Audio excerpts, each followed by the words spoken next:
পালে মোক যায় আৰু কেতিয়াবা মেলি মেলি চাই এটা সম্ভৱ।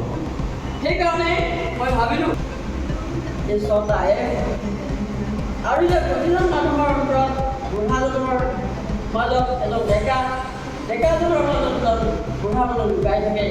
এই উপলব্ধি কৰি যদি কামত লাগো, সেই প্ৰতিভা পিছৰ সকলক যদি আমি নিদিওঁ বৰহি যাব।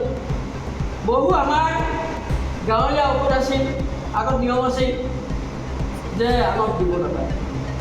বহু ভাল ঔষধ সেই আমাক নিদিয়াৰ যিটো মানসিকতা এটা ভ্ৰান্ত ধাৰণাৰ সৃষ্টি হৈছিল, বহু ভাল ঔষধ আমাৰ মাজৰ পৰা হেৰাই গ'ল। কৈছিলোঁ নিয়মীয়া বাৰ্তাত 25 নৱেম্বৰ 2024 পালে মোক প্ৰায়ে আৰু কেতিয়াবা মেলি মেলি চাই এটা সম্ভৱ। সেইকাৰণে মই ভাবিলোঁ এই শ্ৰদ্ধায়ে আৰু যে প্ৰতিজন মানুহৰ ওপৰত বুঢ়াজনৰ মাজত এজন ডেকাজনৰ মাজত এজন বুঢ়া মানুহ লুকাই থাকে।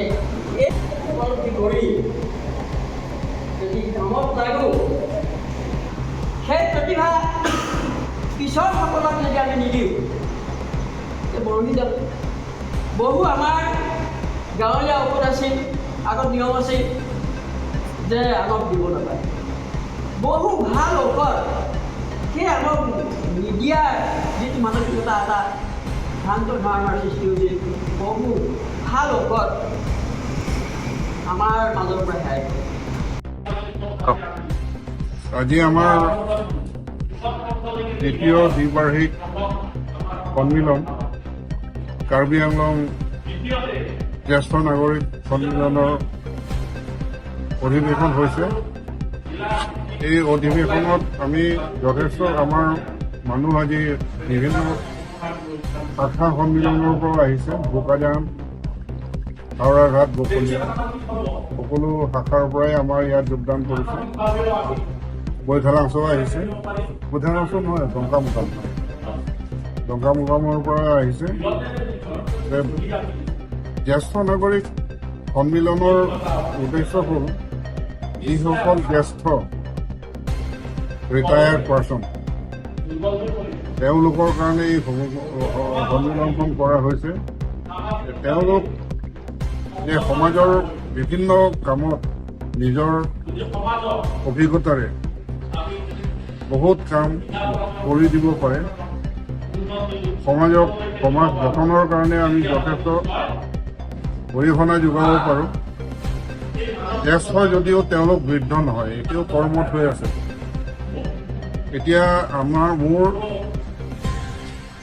অৱসৰ হোৱা আজি 10 বছৰ হৈ গ'ল, কিন্তু মানুহে মোক এতিয়াও কয় আপুনিতো বহুত ষ্ট্ৰং হৈ আছে। আমাৰ চাকৰি কৰ্মকালটো 60 বছৰ, কিন্তু 60 বছৰ হ'ল বুলি আমি অৱসৰ লৈ পেলাই বুঢ়া হৈ যোৱা নাই। গতিকে বাকীকেইটা সময় আমি আমাৰ জ্যেষ্ঠসকলৰ কাৰণে লগতে সমাজৰ কাৰণে যিখিনি কৰিব পাৰোঁ সেইখিনি আমি কৰি যাম। সেইটো কাৰণে আমি এই সন্মিলনৰ হেৰিটো কৰিছোঁ। সন্মিলনৰ উদ্দেশ্যটোৱে এইটো যে সমাজত বহুত বৃদ্ধ লোক আছে, আজি অৱহেলিত হৈ আছে। তেওঁলোক ঘৰৰ পৰা নিজৰ ল'ৰা ছোৱালীৰ পৰা কোনো মান সন্মান নাপায়। গতিকে সেইসকলকো কৈছে যে বৃদ্ধ হৈছে, বয়স হৈছে বুলি সসন্মানে জীয়াই থাকিব লাগে। নিজৰ হেডটো হাই কৰি পেলাই জীয়াই থাকিব, সমাজত যাতে আমি দিব পাৰোঁ তেওঁলোকক সন্মান, সেইটো কাৰণে আমি এই কাম কৰিছোঁ। গতিকে ইয়াত অকল জ্যেষ্ঠসকলেই নহয়, জ্যেষ্ঠসকলৰ লগত আমাৰ নতুন প্ৰজন্মৰ মানুহেও আহি পেলাই যোগদান কৰিব পাৰে। তেওঁলোকেও ইয়াত আগভাগ ল'ব পাৰে যে জ্যেষ্ঠসকলে তেওঁলোকৰ অভিজ্ঞতাৰে আমাক কি কি কথা কৈ গৈছে।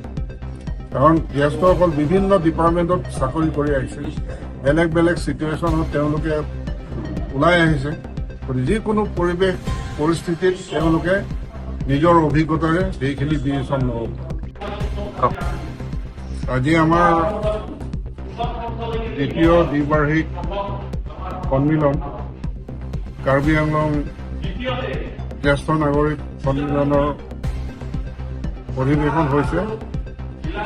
এই অধিৱেশনত আমি যথেষ্ট আমাৰ মানুহ আজি বিভিন্ন শাখা সন্মিলনৰ পৰা আহিছে। বোকাজান, হাওৰাঘাট, বকলীয়া সকলো শাখাৰ পৰাই আমাৰ ইয়াত যোগদান কৰিছে।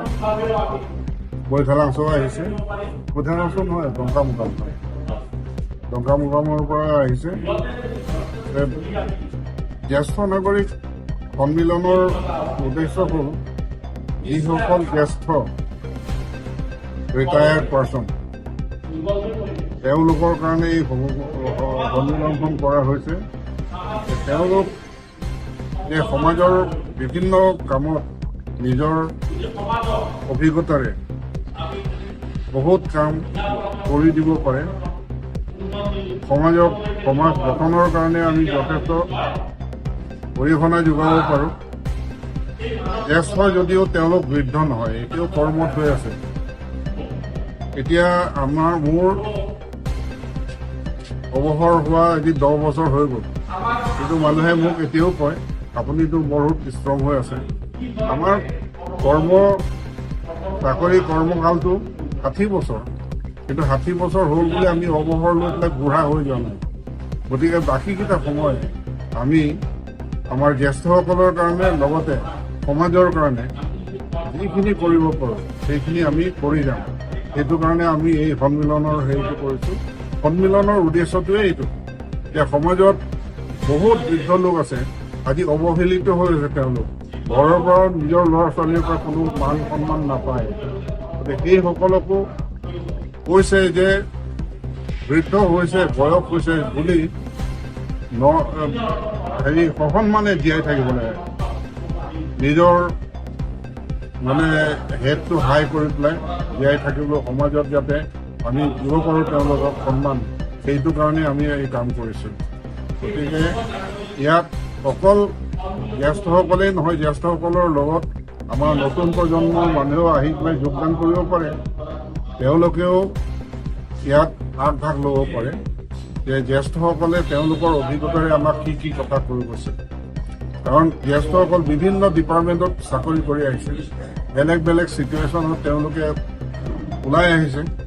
যিকোনো পৰিস্থিতিত তেওঁলোকে নিজৰ অভিজ্ঞতাৰে সেইখিনি ডিচিশ্যন ল'ব।